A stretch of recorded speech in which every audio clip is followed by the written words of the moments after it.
Hello friends, welcome to SSC coaching centre. दोस्तों, आज की वीडियो में बहुत ही इंपॉर्टेंट क्वेश्चन है, तो पूरा वीडियो जरूर देखिएगा। चलिए स्टार्ट करते हैं। पहला सवाल है 4 की पावर 61, 4 की पावर 62, 4 की पावर 63, 4 की पावर 64, 4 की पावर 65 किससे विभाजित होगा। यानी कि आपके पास चार ऑप्शन है, इनमें से किसी ना किसी एक से विभाजित होगा।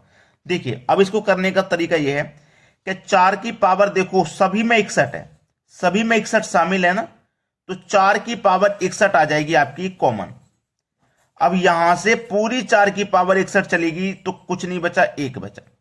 प्लस यहां से 4 की पावर 61 चलेगी तो 4 की पावर एक बचा। 4 की पावर 61 चलेगी 63 में से तो 4 की पावर 2 बची। यहां से 4 की पावर 61 चलेगी तो 4 की पावर 3 बची, और यहां 4 की पावर 61 चलेगी तो 4 बची। ठीक है इतना।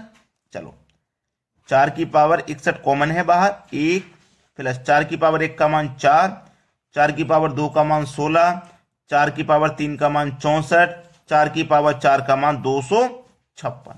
सभी को जोड़ लेंगे, 4 की पावर 61, ठीक है, इंटू। अब इस सबको जोड़ो। जब हम इन सभी को जोड़ेंगे तो निकल के कितना आ जाएगा योग। देखो, सभी को जब जोड़ते हैं तो ये आ जाएगा आपका 341।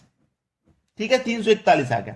अब देखो, इस 341 को जो संख्या ऑप्शन में से डिवाइड कर देगी वही आंसर है।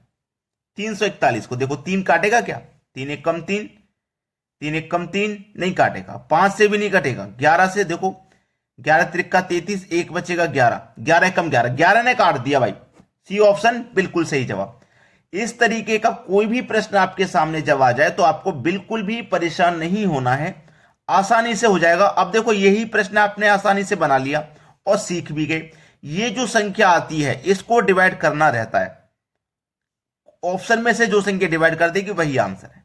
समझ में आ गया। चलिए अब देखेंगे अगला सवाल। अगला सवाल है, ये सवाल आपने एग्जाम में बहुत बार आते हुए देखे होंगे और आपसे नहीं बन पाते हैं, तो मैं आपको वादा करता हूं कि केवल 5 सेकंड में आप इनको कर पाओगे। ये मेरा आपसे वादा है कि केवल 5 सेकंड में कर पाओगे। अब देखो, ये सवाल दूसरा है, ये तीसरा। पहले इसको समझ लेते हैं। इसमें और इसमें क्या फर्क है। इसमें साइन है प्लस का और इसमें साइन है माइनस का। ठीक है, तो प्लस वाले को समझ लो कैसे करना है। जब प्लस वाला रहे तो आपको केवल ये दोनों संख्या जोड़ देनी है। 7 प्लस 5 कितना हो गया, 12। आंसर आ गया। मैंने क्या बोला था, वादा करता हूं 5 सेकंड में आंसर दे दोगे, क्योंकि सभी जगह पे वही संख्या रहती है। जब प्लस का साइन रहे ना बीच में, दोनों को जोड़ दो, 7 और 5 ये दो संख्या जो है इनको जोड़ दो, आंसर आ गया। अब जब माइनस का रहे तो क्या करना है, माइनस का रहे तो क्या करना है, तब भी मैं आपको बता रहा हूं क्या करना है। प्लस वाले में तो जोड़ देंगे और माइनस वाले में करेंगे दोनों का मल्टीप्लाई। √3 मल्टीप्लाई √2, √3 मल्टीप्लाई √2 कर लिया ना। मल्टीप्लाई इन दोनों का करने के बाद में इसमें 2 से मल्टीप्लाई और करते हैं, सवाल खत्म। 5 सेकंड में ही आंसर आ जाएगा। चलो, √3 का मल्टीप्लाई √2 से करेंगे आप तो कितना हो जाएगा, 3 दूने का 6, यानी कि √6, और ये 2 आपका यहां पे मल्टीप्लाई में है, यानी कि यही आंसर है। कर लिया या नहीं कर पाए, समझ में आ गया या नहीं आया। प्लस का रहे दोनों को जोड़ दो, माइनस का रहे दोनों का मल्टीप्लाई कर दो, दोनों का मल्टीप्लाई कर देंगे और फिर 2 से गुना कर देंगे। ठीक है, चलिए अब देखते हैं अगला सवाल। अगला प्रश्न है, अब कितने बच्चे ऐसे हैं जो खुद से करके बता देंगे इन प्रश्नों को। एक माइनस वाला प्रश्न है, एक प्लस वाला है।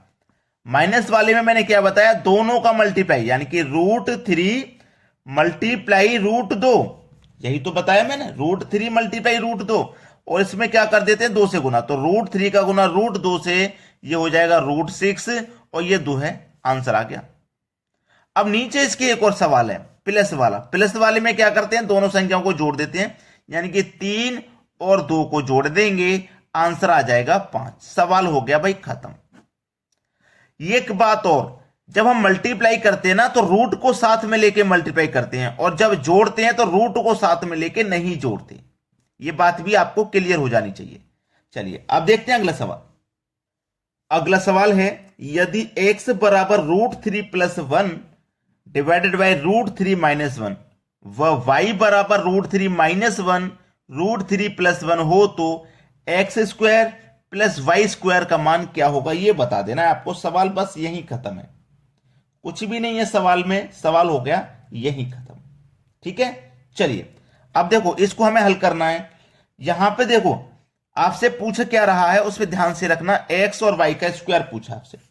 पहले हमारे पास x का मान ये है, इसको हल कर लूं, y का मान ये है, इसको भी मैं हल कर लेता हूं, फिर मैं आसानी से x और y का मान आपको बता पाऊंगा कि नहीं, आसानी से बता पाऊंगा x और y का मान।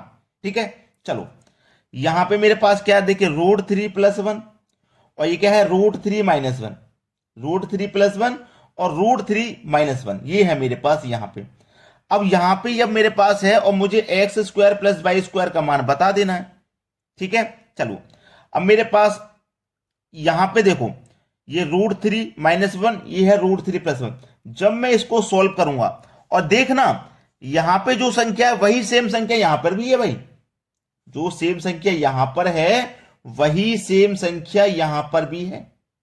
अब इसको जब मैं हल करूंगा तो इसका मान मेरे पास कितना आ जाएगा, 3 निकल के आ जाएगा। ठीक है, और जब मैं इसको हल करूंगा तो इसका मान मेरे पास 1 निकल के आ जाएगा, और मैं जब दोनों को जोड़ दूंगा 4। ठीक है, दोनों को जोड़ दूंगा 4 हो गया। जब मैं दोनों को जोड़ दूंगा 4 हो गया तो 4 का कर दो स्क्वायर और माइनस कर दो इसमें से 2, आंसर आ गया 14। ये हो गया सवाल का सही जवाब।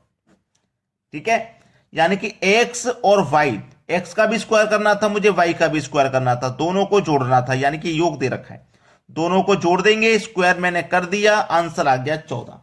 चलिए अब देखते हैं अगला सवाल। अगला प्रश्न है, इस प्रश्न का आंसर दीजिए क्या है। ठीक है, और ये वाला प्रश्न है, इसका आंसर दीजिए क्या है, यानी कि 2 क्वेश्चन है आपके सामने। चलो पहले करेंगे हम इसको सॉल्व। इसको जब हम सॉल्व करेंगे तो हमारा क्या आंसर आ जाएगा, देखिए पहले इस वाले ब्रैकेट को हल कर लें, फिर इस वाले ब्रैकेट को हल कर लें। ठीक है, आंसर हमारा आ जाएगा, क्या रहेगा, इसको मान लेते हैं हम x के, हमारा x के बराबर है, इसको मान लेते हैं ये y के बराबर है। ठीक है, इसको x के बराबर मान लिया, इसको हमने y के बराबर मान लिया, यानी कि ये x² है और ये y² है। समझ में आ गया ना, x² और y² है। अब देखो जब हम इसको सॉल्व करेंगे, जब हम इसको हल करेंगे तो हमारे पास कितना आ जाएगा, 2 3, और इसको हल करेंगे तो कितना आ जाएगा भाई, 2, और मैं दोनों को जोड़ दूंगा तो 5 आ जाएगा।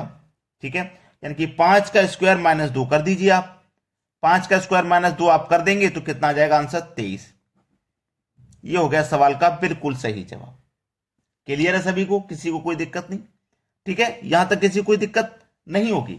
अब देखो बिल्कुल ऐसे ही हमने सवाल किया था, ये वही सवाल है जो अभी करके आ रहे हैं हम, ये बिल्कुल वही सवाल है जो अभी अभी हम करके आ रहे हैं। हमने इसको सॉल्व किया था, 3 आ गया, इसका मान 1 आ गया, दोनों को हमने क्या किया, जोड़ा, जोड़ने पे 4 आ गया, यानी कि 4 का स्क्वायर माइनस 2, तो 4 का स्क्वायर 16, माइनस कर देंगे उसमें से 2, आंसर आ जाएगा 14। मैंने ये सवाल यहां पर इसीलिए लिखा है क्योंकि ये वाला अगर आप कर रहे हो सेम, ये x का मान लीजिए, ये y का मान लीजिए, इसको हल करेंगे 3 आएगा, इसको हल करेंगे 2 आएगा, दोनों को जोड़ देंगे आंसर आ जाएगा। ठीक है, वही तरीका ना, दोनों को जोड़ के वर्ग किया -2, यहां भी दोनों को जोड़ के वर्ग किया -2, आंसर आ गया। तो आपने अभी तक लाइक नहीं किया तो लाइक कर दीजिए भाई, और शेयर नहीं किया वीडियो को तो शेयर भी कर दो। ठीक है दोस्तों, धन्यवाद।